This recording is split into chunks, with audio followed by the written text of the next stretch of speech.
Here's the Coleman 1850. I just rigged that up to the mud room where the refrige and the freezer are, so I'll give them a replenish. They've been out for a good 20 hours now. There's the Aggie bent down pretty well, and then you can just barely see the OCF dangling from it.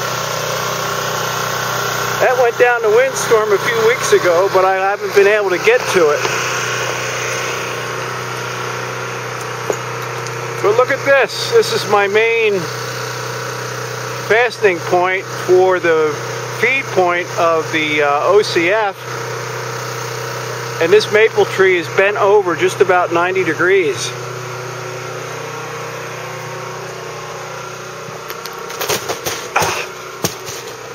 Woo! Right through the ice. There you go there.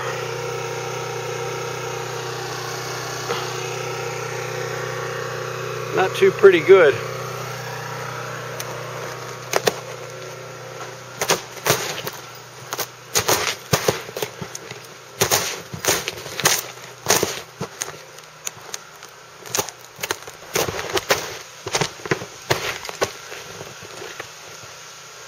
That'll give you a better sense of how badly this maple tree is bent.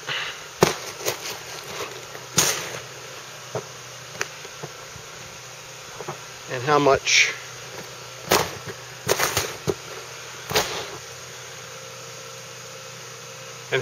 the elements on the Aggie are bent. Yesterday I was out cleaning the ice off the car to go out and get some food. I heard a crash and I looked around in back of me, and the Aggie tower was wobbling back and forth more than I've ever seen it. And it turned out it was this, the top of this birch tree came down, and I guess you can see the fresh wood right there. And I guess it hit the guy rope I got there, and that really set the thing into motion. But so far, no damage to the antennas. I'll have to see what happens when we get the wind.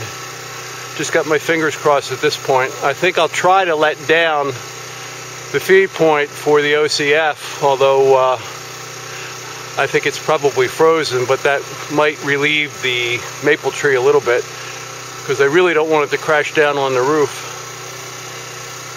So that's the story here, Christmas Eve, about 8 o'clock in the morning from KB1 ZMX.